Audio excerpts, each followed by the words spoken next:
अस्सलाम वालेकुम एवरीवन। अल्लाह हम सबको अपनी रहमत में रखे।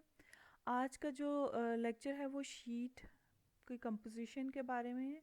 Although we already discuss about the sheet layout, जिसमें हमने शीट के ऊपर की हुई ड्राफ्टिंग के बारे में इंफॉर्मेशन पुट करना सीखी थी, जिसको मैंने आपको लैब में भी सिखाया था, क्लास में भी उसका इंट्रो बताया था कि किस तरह से होता है।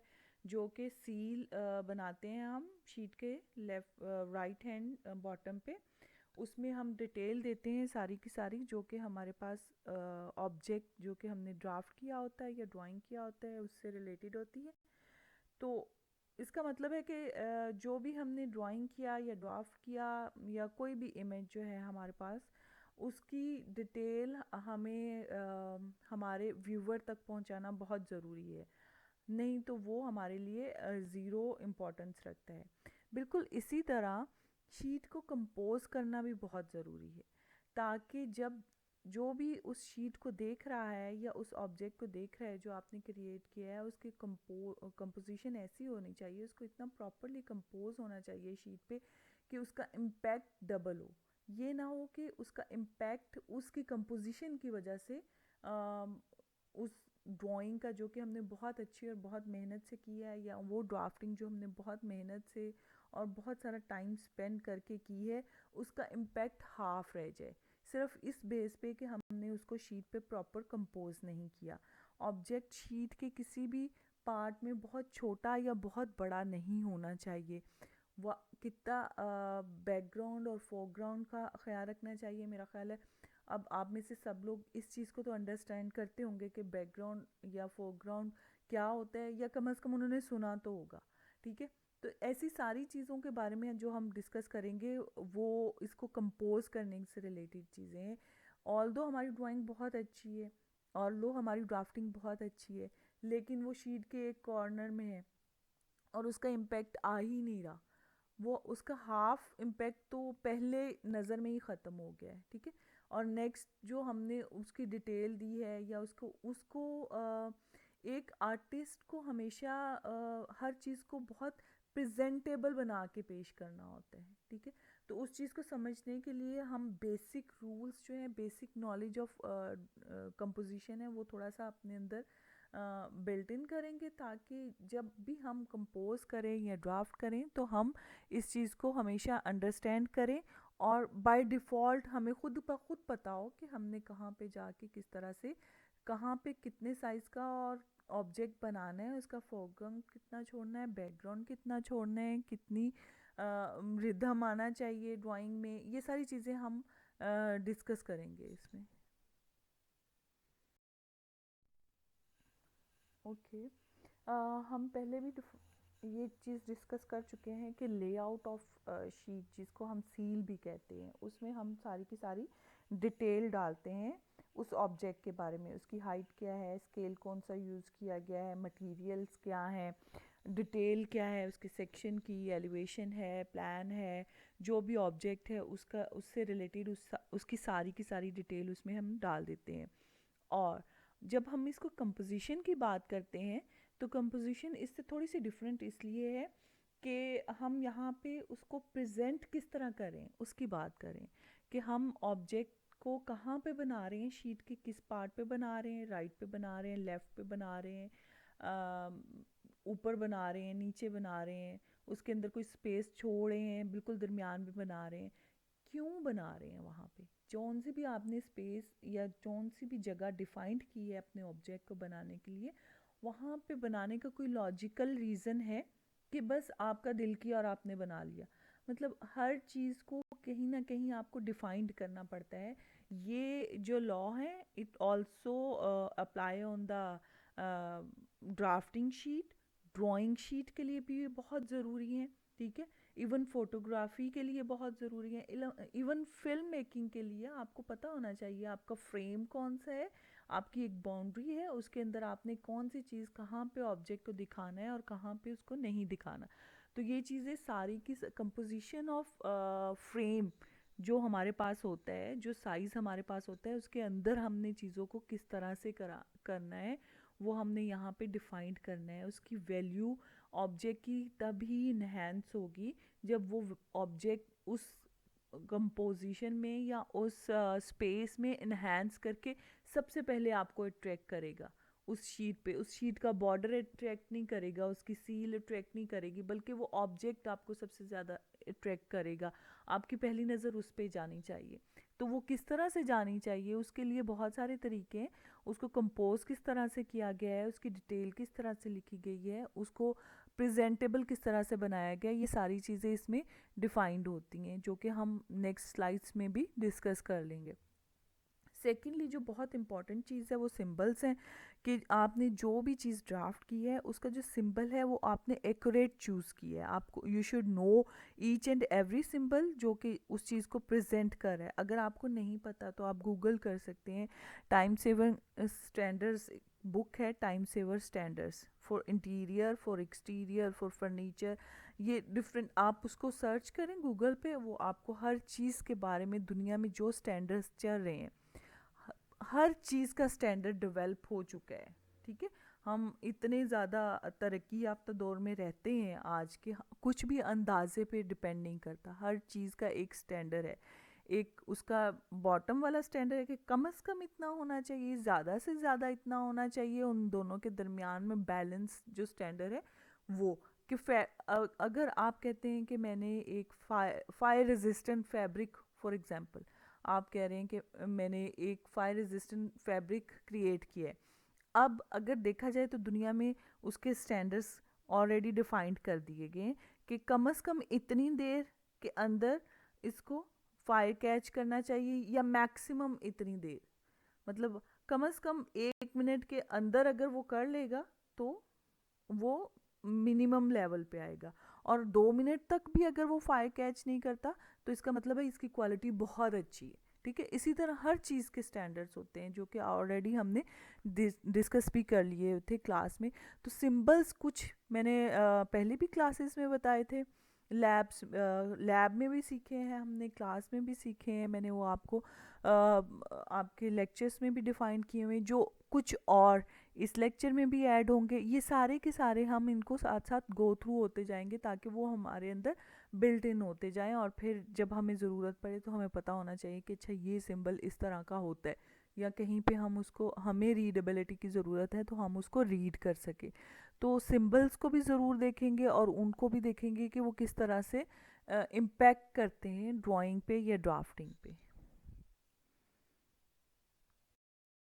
ओके, जब हम सिंबल्स की बात करते हैं तो इट्स वेरी जर्नल नॉलेज वाले सिंबल्स भी होते हैं जो हमें डिफाइन, बहुत सारी जगहों पे आपने देखा होगा कि हॉर्न, जो ट्रैफिक में भी हो जाते हैं कि हॉर्न नहीं बजाना, या हॉर्न बजा सकते हैं, या पाथवे यहाँ पे है, वो सिंबल्स जो हम नॉर्मल अंडरस्टैंडिंग, अगर आप ट्रैवल कर रहे हैं तो ट्रैवलिंग में भी आपको गाइड करने के लिए कि आपने इस गेट पे जाना है या इस वाली रोड पे जाना है, तो वहाँ पे भी आपको बहुत सारी रीडेबिलिटी गो थ्रू होना पड़ता है इन सिंबल से। तो इसी तरह अगर कॉमन हम देखते हैं साइट एनालिसिस का मतलब कि हम जहाँ पे हैं उसके इर्द गिर्द कौन सी चीज़ें हैं या इन्वायरमेंट कैसे है, that can be a structure जिसके इर्द गिर्द की बात कर रहे हैं, पार्क के इर्द गिर्द की बात कर रहे हैं, या अपने एग्जिस्टेंस के इर्द गिर्द की बात कर रहे हैं, तो उसके लिए भी बहुत सारे सिंबल्स होते हैं। जैसे हम अगर किसी ऑब्जेक्ट को या किसी बिल्डिंग को डिफाइन कर रहे हैं तो इसके इर्द गिर्द क्या चल रहा है, जो भी बिल्डिंग है उसके विंड डायरेक्शन उसके साथ क्या है, मतलब विंड का जर्नल, जिस तरह अगर फैसलाबाद है तो फैसलाबाद में एक तरफ से हवा आती है जो नॉर्मल हर कंट्री की विंड डायरेक्शन भी होती है। ठीक है, जिसका नॉर्थ होता है, तो कहाँ कौन सी बिल्डिंग का फेस इस तरह से है, फसाद इस तरह से है, फ्रंट एलिवेशन इस तरह से है कि उसके राइट हैंड से हवा आ रही है कि लेफ़्ट से आ रही है, ताकि हम विंडो उस हिसाब से प्लेस कर सकें। जिधर से हवा आती है उस तरफ विंडोज़ रखते हैं, जहाँ से हवा जाती है उस तरफ विंडो रखते हैं ताकि वेंटिलेशन बेहतर हो सके। ठीक है, तो हर चीज़ की इम्पोर्टेंस, एग्जिस्टेंस हर जगह होती है। जैसे नॉर्थ हम इसलिए पॉइंट करते हैं कि हमें पता हो कि सनलाइट सनलाइट किधर से आएगी और किधर को जाएगी। इसी तरह साइड बाउंड्रीज किधर एग्जिस्ट कर रही हैं। यहाँ पे जो आप स्लाइड में देख रहे हैं वहाँ पे सबसे पहले विंड डायरेक्शन है, साइड बाउंड्रीज हैं कि नहीं है इस बिल्डिंग की, नॉर्थ इस बिल्डिंग की किस तरफ है, किसी भी बिल्डिंग की, ठीक है, जो एग्जिस्ट कर रही है, या आपके घर के आपको भी पता होना चाहिए कि कहाँ है। इसके अलावा हमारे पास एग्जिस्टिंग बिल्डिंग, उसको हम डिफ़ाइन करते हैं।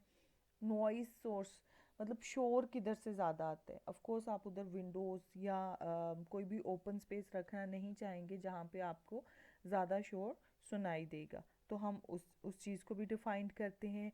जब भी हम किसी स्पेस को देखते हैं उसके इर्द गिर्द के इलाके को हम इस तरह से एनालाइज करते हैं, ठीक है।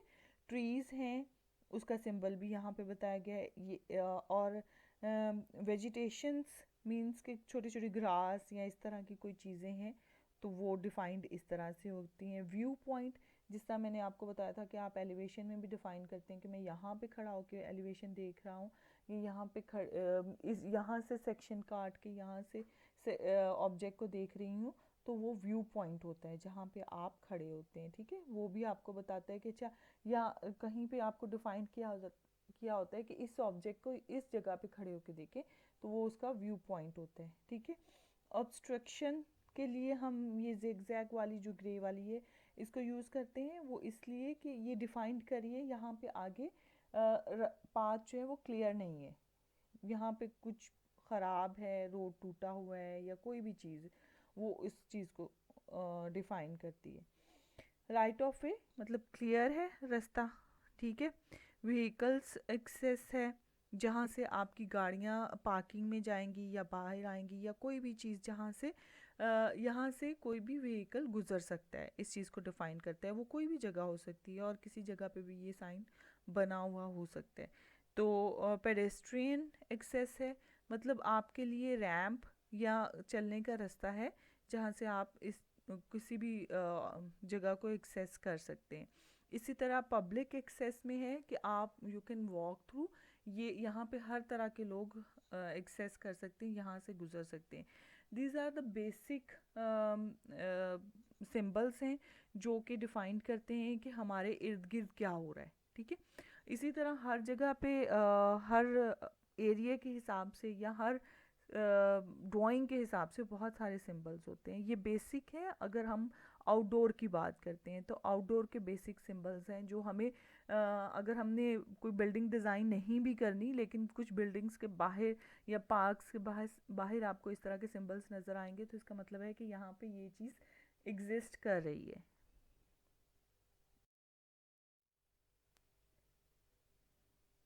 Okay, these are the symbols for indoor और इंटीरियर।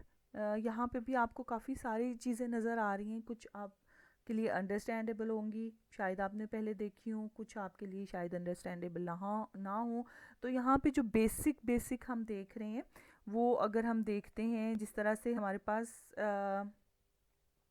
प्लांटर्स हैं, इंडोर प्लांटर्स के लिए यहाँ पे आपके पास सामने आ रहा है, वो प्लांट से बने हुए हैं, तो बिल्कुल सेंटर में शीट के, ठीक है। इसके साथ हमारे पास काउच है या चेस्ट है या बेड है, सिंगल बेड है, डबल बेड है, पियानो का सिंबल किस तरह का होता है, लाइट का सिंबल किस तरह का होता है, डिफरेंट सिंबल्स को डिफ़ाइन किया गया है। जो कि यहाँ पे सोफ़ा किस तरह होगा, ऑफिस चेयर किस तरह की हो सकती है, फ्लोर लैंप किस तरह का हो सकता है, टेबल्स किस तरह के हो सकते हैं। ये वो सारी नॉर्मल जर्नल चीज़ें जो कि हर घर में, हर ऑफिस में, हर स्पेस में यूज़ हो रही होती हैं, और इनके सिंबल्स डिफ़ाइंड है, ठीक है। और इसमें भी साइजेस भी डिफ़ाइंड होते हैं। यहाँ पे बेसिक सिंबल्स बताए गए हैं, फिर इनके साइजेस क्या होंगे वो भी डिफ़ाइंड होते हैं कि मिनिमम इतना होगा। जिस तरह डबल बेड है, तो डबल बेड का भी आपके पास ये भी डिफ़ाइंड होगा कि डबल बेड क्वीन साइज़ है कि किंग साइज़ है, क्वीन साइज़ क्या होगा, किंग साइज़ क्या होगा। यहाँ पे हम इसकी सिर्फ एक ओवरव्यू कर रहे हैं चीज़ों का, जो कि हम सिर्फ लर्न करना चाह रहे हैं रीडेबिलिटी ऑफ सिंबल, कि अगर आपको ऐसा सिंबल कहीं पे कोई नज़र आए तो आपको पता होना चाहिए कि अच्छा ये डाइनिंग टेबल के लिए सिंबल है, ये ऑफिस चेयर का सिंबल है, इसका मतलब है कि यहाँ पे काउच है, इसका मतलब है यहाँ पे रग है, ठीक है। तो बेसिक हमें उसका चीज़ों का पता होना चाहिए, ठीक है। नेक्स्ट स्लाइड देखते हैं। इस स्लाइड में हम बात कर रहे हैं composition of sheet. It means division of sheet, how we can compose a sheet. ठीक है, तो उसके लिए हम बहुत सारे रूल्स हैं और कुछ रूल्स नहीं भी होते. You can do it by yourself, but start में we have to follow the rules ताकि हमें पता हो कि बेसिक्स क्या है. बेसिक्स से आगे क्रिएट करना आर्टिस्ट का ही काम है. वो हमेशा बेसिक्स सिर्फ इसलिए सीखते हैं कि उसको नॉलेज हो, और उसमें से चीज़ों को डेवलप करना और क्रिएट करना आर्टिस्ट का काम होता है. ठीक है, तो हम यहाँ पे चीज़ों के बेसिक्स जो हैं वो लर्न करेंगे कंपोजिशन ऑफ शीट, और फिर उसको आगे से मेंटेन करना, उसको आगे से इन्हांस करना. आपको खुद पता होना चाहिए कि शीट पे जो ऑब्जेक्ट आप ड्राफ्ट कर रहे हैं या ड्राइंग कर रहे हैं वो कितना इन्हांस होगा और कंपोज होगा, और कितना उसको रिक्वायर्ड है स्पेस, किस तरह की स्पेस उसको चाहिए.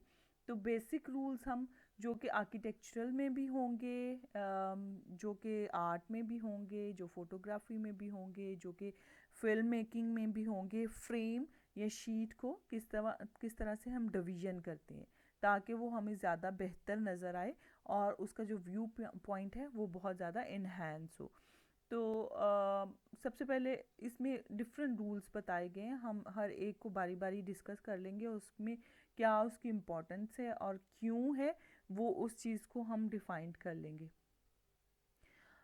और ये ड्राइंग को इन्हेंस करने, ड्राइंग हो या ड्राफ्टिंग को इन्हेंस करने के लिए it's very important to highlight the object. और हाईलाइट कैसे होगा? जो आपके सामने एक अदद फ्रेम प्रेजेंट किया जाता है. आपने खुद भी बहुत सारी पेंटिंग्स देखी होंगी अब तक, आई थिंक सो, और या ड्राइंग्स देखी होंगी. तो वहाँ पे somehow somewhere you just look at the object और आपको शीट या मटेरियल पता ही नहीं होता कि अच्छा वो भी एग्जिस्ट कर रहा होता है. और समहाउ इन सम फोटोज़ और पेंटिंग्स उनका बैकग्राउंड इतना स्ट्रॉन्ग होता है कि आप फोरग्राउंड में या जो बेसिक ऑब्जेक्ट होता है वो आपके माइंड में रहता ही नहीं है. आपके माइंड में उसके बैकग्राउंड में कोई बहुत माइनर सी चीज़ होती है, वो इतनी इन्हांस हो जाती है कि आपको उसका फोरग्राउंड भी याद नहीं रहता. तो चीज़ें किस तरह से हम उसको डिवीजन करते हैं और चीज़ों को किस तरह से, these are the basic rules. 7 जो बताए गए हैं इनको आगे हम डिटेल में डिस्कस कर लेते हैं. इस स्लाइड में हम डिस्कस कर रहे हैं कि व्हाट इज़ द इम्पॉर्टेंट, जो सबसे इम्पॉर्टेंट बात है वो हम ड्राफ्ट करें, शीट पे हम ड्राफ्टिंग करें. ठीक है, तो उसका मतलब है कि हमारी सबसे इम्पॉर्टेंट जो चीज़ है वो ड्राफ्टिंग है, not the sheet, not the layout और कोई भी और ऑब्जेक्ट या कोई भी और कॉन्सेप्ट उससे ज़्यादा इम्पॉर्टेंट नहीं है. और ड्राफ्टिंग को इम्पॉर्टेंट या ड्राफ्टिंग की बेसिक जो 4 एलिमेंट्स हैं वो हमारे पास करेक्ट सिंबल का यूज़ है. ठीक है, कि जो भी सिंबल हम यूज़ कर रहे हैं वो हमने खुद क्रिएट नहीं किया, वो जो वर्ल्ड वाइड एक स्टैंडर्ड है हमने उसी से पिक किया है ताकि वो दुनिया का कोई बंदा भी उसको रीड कर सके. ठीक है, सेकेंडली ऑन स्केल ड्राइंग है. हम फ्री हैंड ड्राइंग नहीं कर रहे, हम ऑन स्केल ड्राइंग कर रहे हैं जो कि डिफाइंड कर देती है उसकी हर मेजरमेंट्स, उसका हर साइज़. ठीक है, ड्राफ्टिंग में हमारे पास जो बहुत ज़रूरी चीज़ है वो ड्राइंग को 2D में देखना. मोस्टली हम ड्राइंग्स और ऑब्जेक्ट्स को 3D में देखते हैं और 3D में ही ड्राइंग करते हैं. लेकिन ड्राफ्टिंग यहाँ पे हमको पहले उसको 2D में देखना, उसकी डिटेल को अंडरस्टैंड करना, क्योंकि 2D में जब हम देखेंगे तो हमें चीज़ें और ज़्यादा डिफाइंड नज़र आएंगी, और उनकी उनकी मेजरमेंट्स को डिफाइन करना और फिर उनको 3D में लेके जाना. ड्राफ्टिंग थर्ड फोर्थ सब जो स्टेप हमारे पास ड्राफ्टिंग का आता है वो 3D ड्राइंग से. तो ये चारों चीज़ें ऑन शीट एग्जिस्ट करनी चाहिए, उसके बाद हम शीट को कंपोज करने की बात करेंगे. ठीक है, these are the basic elements of drafting. और फिर उसकी कंपोजिशन जो है इज़ द फिफ्थ एलिमेंट, जो कि हम शीट और ऑब्जेक्ट दोनों को मिला के करते हैं. ठीक है, यहाँ पे हम कंपोजिशन का रूल जो डिस्कस कर रहे हैं वो रूल ऑफ थर्ड्स है. इट मीन्स कि हम जो भी शीट जिस साइज़ की भी लेंगे उसको 9 इक्वल पार्ट में डिवाइड करते हैं. ठीक है, वर्टिकल और हॉरिजॉन्टल, 2 वर्टिकल और 2 हॉरिजॉन्टल लाइंस इक्वली डिस्टेंस पे लगाएंगे तो हमारे पास 9 ब्लॉक्स शीट पे बन जाएंगे। शीट किसी साइज़ की भी हो सकती है, that can B full sheet, that can be half sheet और A4 साइज पेपर, कुछ भी हो सकते हैं। और जब हम वर्टिकल और हॉरिजॉन्टल लाइंस लगाएंगे तो they do intersect with each other, जैसे कि यहाँ पे आपको शीट पे नज़र भी आ रहा है जो कि रेड सर्कल बनाए हुए हैं। यहाँ पे हॉरिजॉन्टल और वर्टिकल लाइन आपस में इंटरसेक्ट कर रही हैं एक दूसरे को। इसका मतलब है these 4 points are the intersection point of sheet. अब हम जब भी इस पे कुछ भी ड्राइंग करेंगे या ड्राफ्ट करने की कोशिश करेंगे तो हम कोशिश करेंगे कि जो ड्राफ्टिंग या जो ड्राइंग कर रहे हैं वो इसके एक तो 3 पार्ट्स में कम से कम हो और इंटरसेक्शन के 3 पार्ट्स को कवर करे। ठीक है, इंटरसेक्शन जहाँ पे हो रहा है उसके 3 डिफरेंट पार्ट्स को कवर कर ले तो that will be very nice और प्रेजेंटेबल होगी।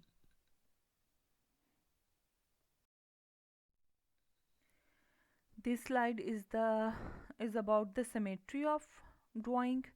Symmetry or asymmetrical, I think I already told you. Symmetrical means equally divided, जैसा कि राइट पे होगा वैसे ही लेफ्ट पे होगा, जैसा ऊपर होगा वैसे ही नीचे होगा, इट्स ऑलमोस्ट द सेम। ठीक है।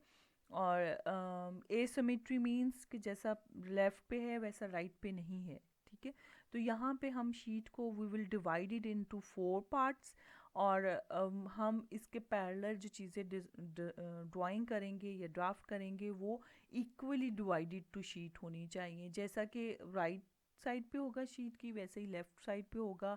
और ये जो है ये बहुत सिमेट्रिकल ऑब्जेक्ट्स को शो कराती है। और ये ऑलमोस्ट अगर शीट बॉक्स हो, मतलब दोनों side of sheet both sides are equal, 4x4 की शीट है, 4 फीट बाय 4 फीट की शीट है, तो वहाँ पे इसको कंपोज करना ज़्यादा बेहतर होता है, ना कि रेक्टेंगुलर और स्क्वायर और सर्कल या किसी और शेप में। स्क्वायर में that will look nice. Okay, और इसमें ये भी देखना ज़रूरी होता है कि शीट का साइज़ कितना है और जो ऑब्जेक्ट बना रहे हैं वो कितने साइज़ का है, that should be not very minimize. ठीक है, तो उसको इक्वली वो उसको डिफाइंड भी कर सके, उसकी हाईलाइट भी कर सके और सिमेट्री नज़र भी आए, ताकि वो उस सबसे ज़्यादा अट्रैक्टिव उसमें जो चीज़ हो वो उसकी सिमेट्री ही हो। रेपिटिशन जो है दैट दैट मस्ट अट्रैक्ट। और इसको थोड़ा सा मुश्किल और ट्रिकी होता है करना, क्योंकि रेपिटिशन में अट्रैक्शन उतनी रहती नहीं है, लेकिन उसको करने का तरीका ऐसा होना चाहिए कि that must look like a very interesting object. Okay.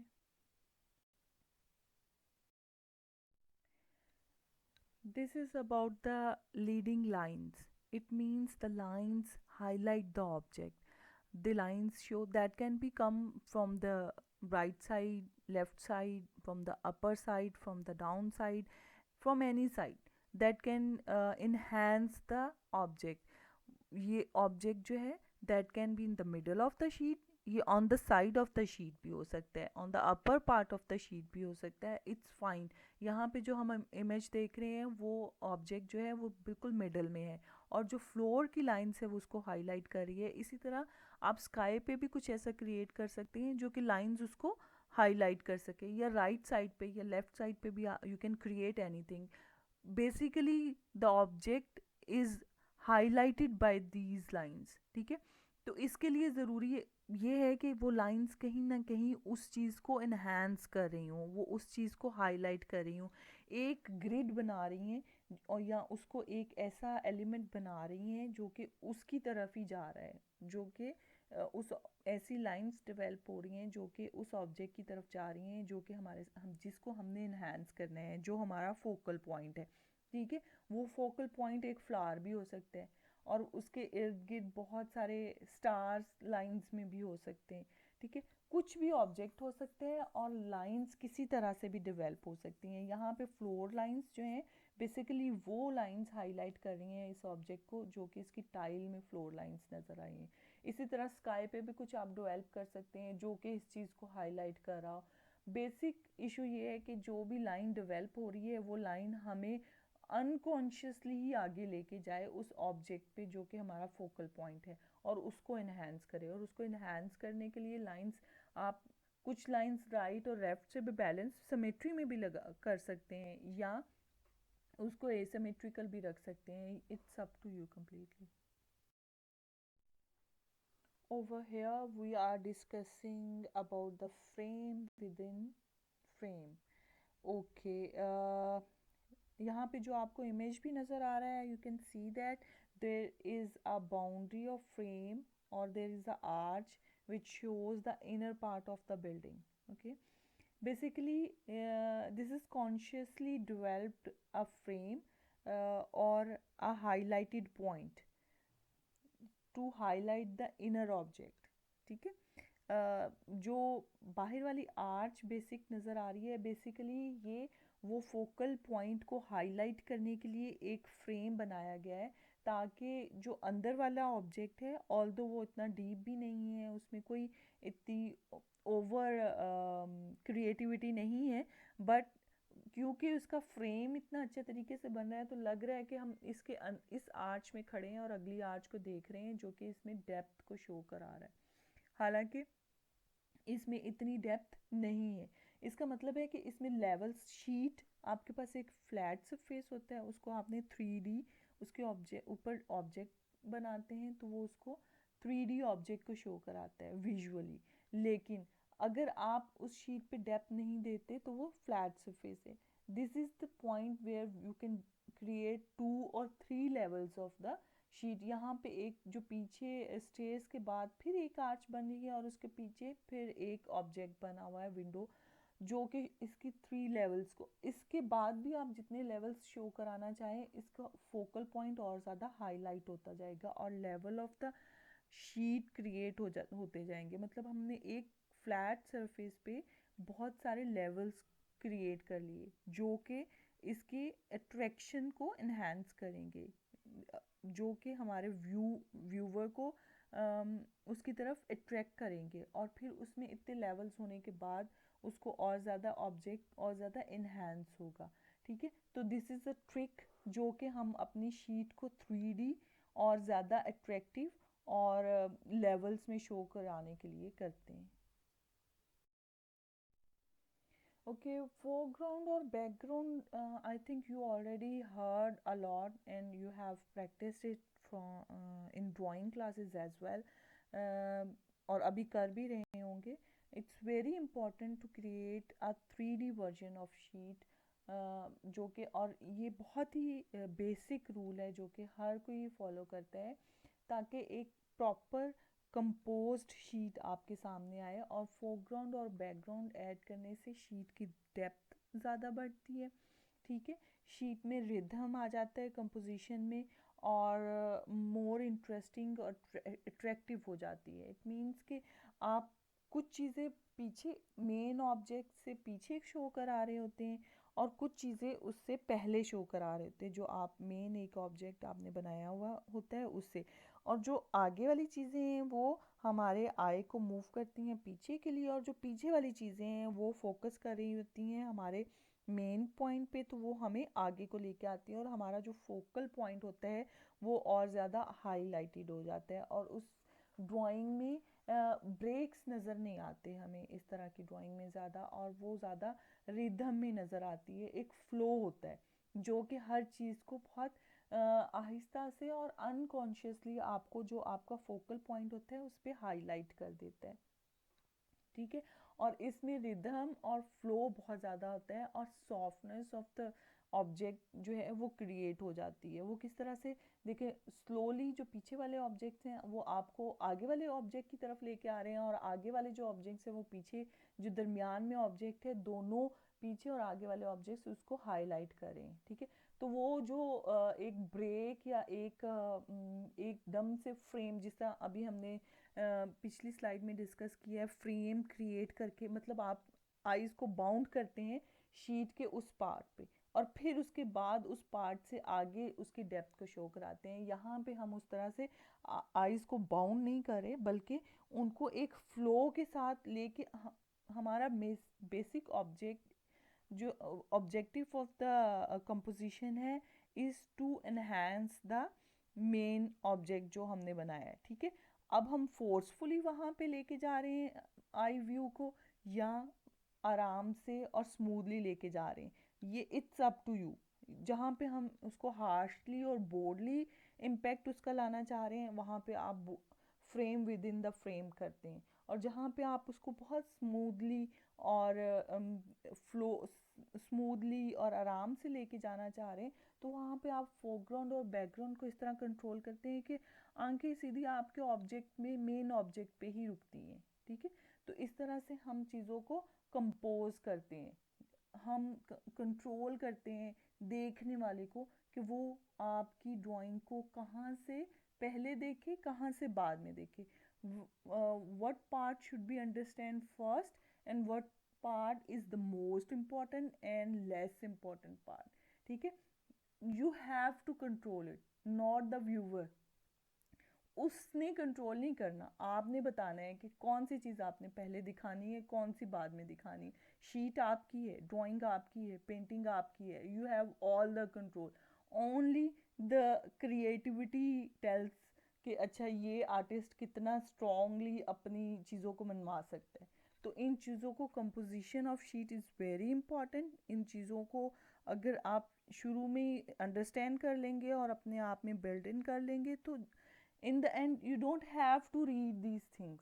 मतलब 4 साल के बाद आपको ये पढ़ना नहीं पड़ेगा, बल्कि ये आपको कॉन्शियसली, अनकॉन्शियसली आपके माइंड में इतना अच्छे तरीके से वो हो चुका होगा कि आप कुछ भी सोचे समझे बगैर जब भी आप पेंट करेंगे या ड्राइंग करेंगे या डिज़ाइन करेंगे, तो ये चीज़ें खुद ब खुद शीट पे आ जाएंगी। आपको खुद पता होगा कि अच्छा मैंने ये चीज़ दिखानी है तो ये ऐसे होगा और वो वैसे ही हो जाएगा। वो आप लोगों को उसके लिए एफर्ट नहीं करना पड़ेगी, ठीक है।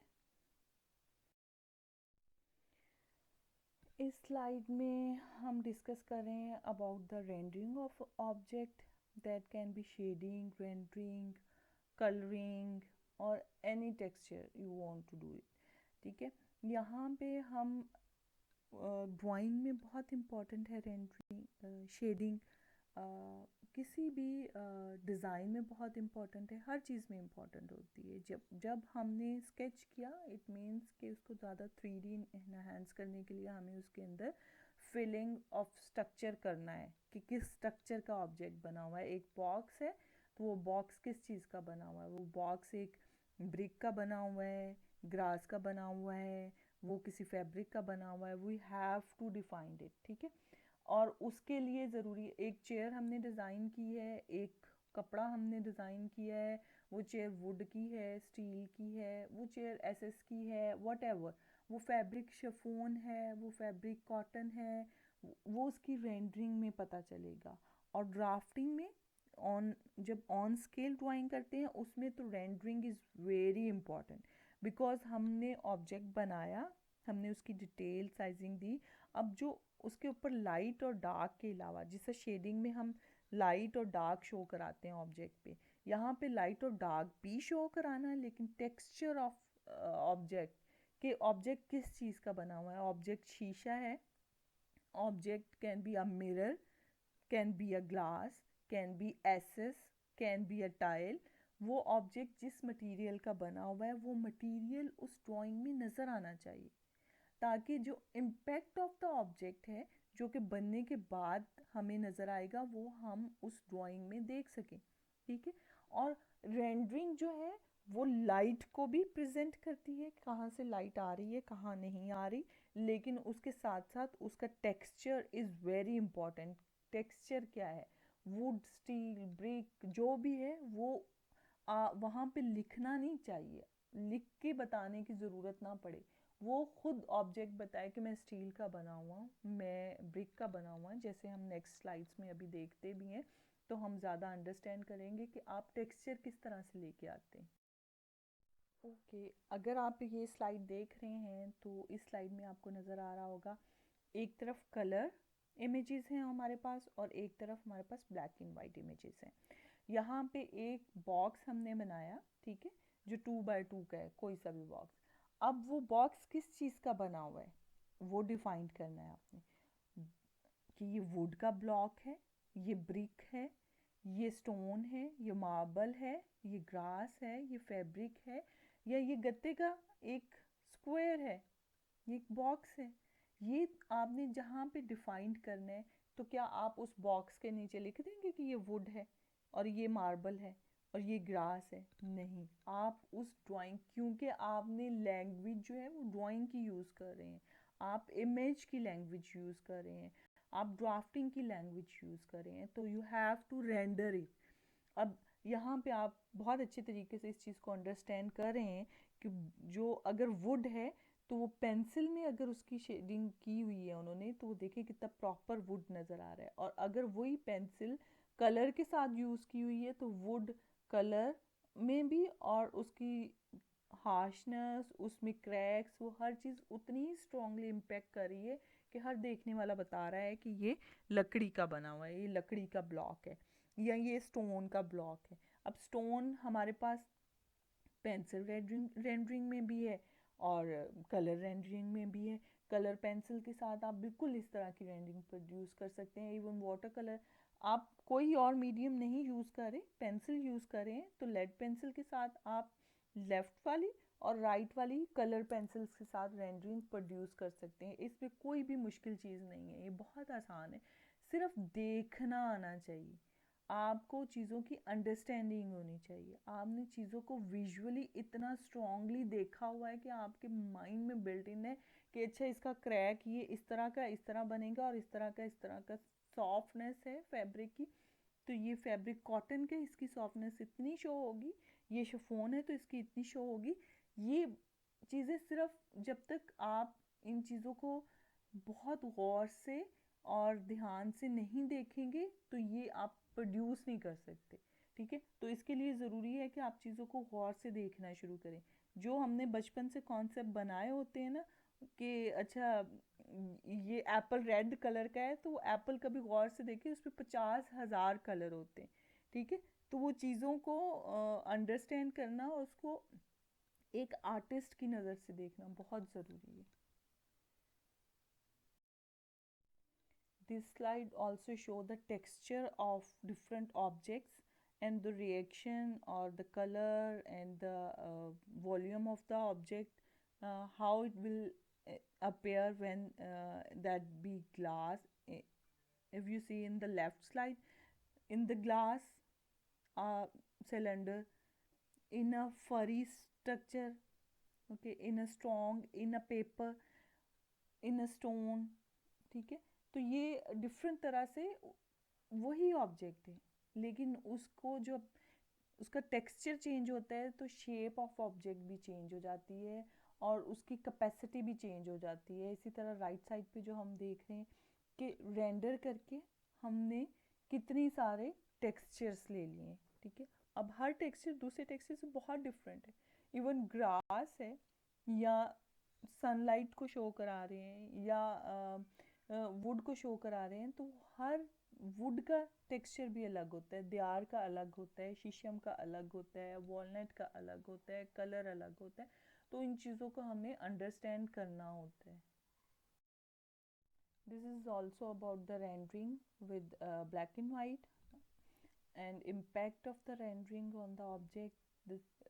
अगर आप फिंगर्स देख रहे हैं तो हर फिंगर का मटेरियल और टेक्सचर दूसरे से डिफरेंट है।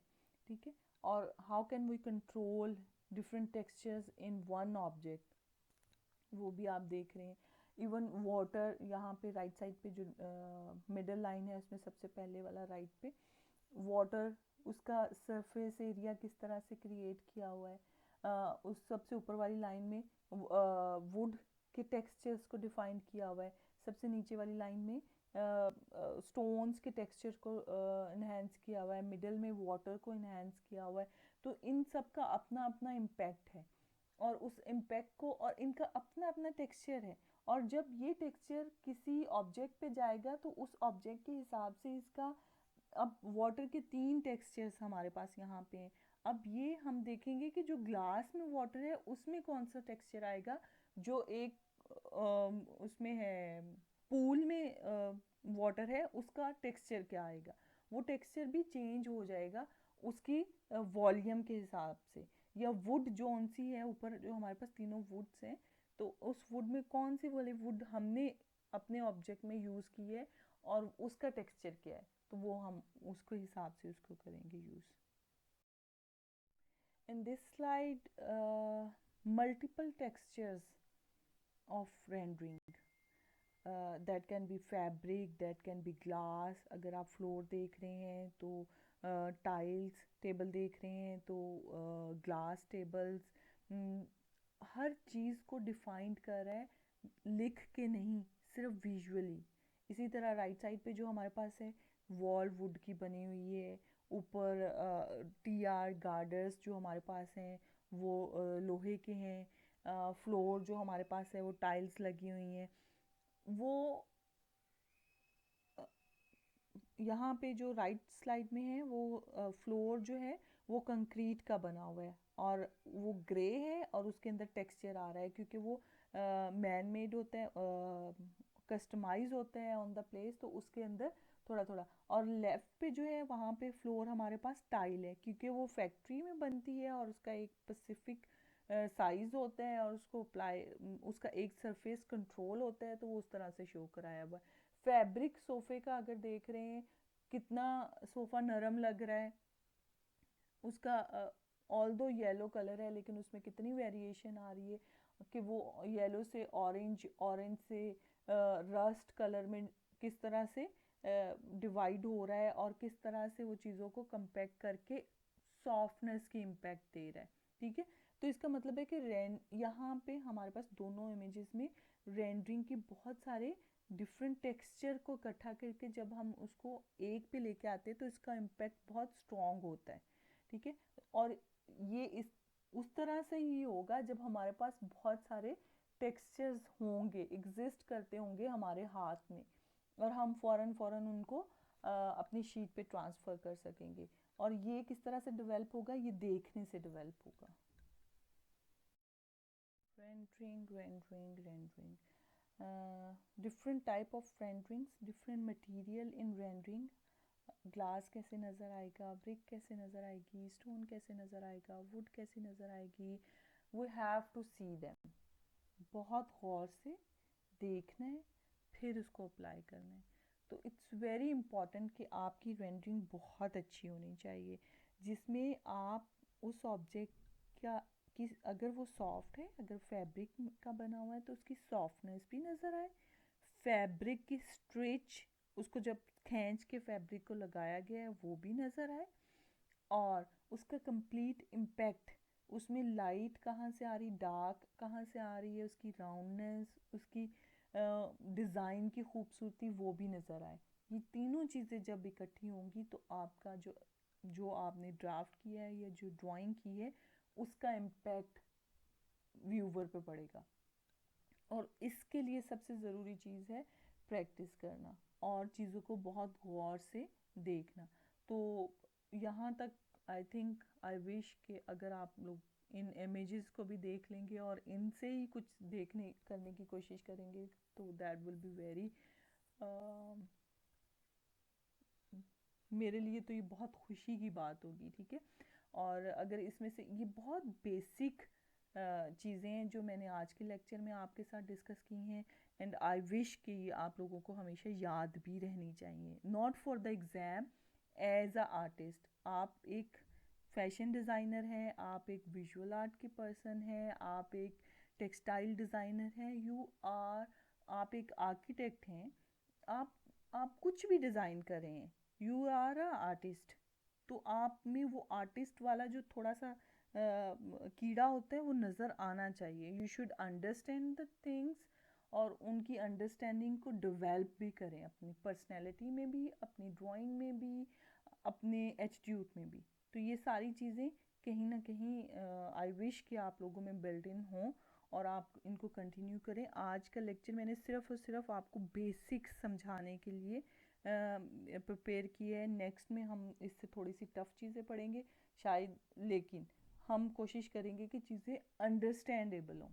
टफ़ हों या बहुत ही आसान हो लेकिन उनको समझना ज़रूरी है. ठीक है, बेस्ट ऑफ लक.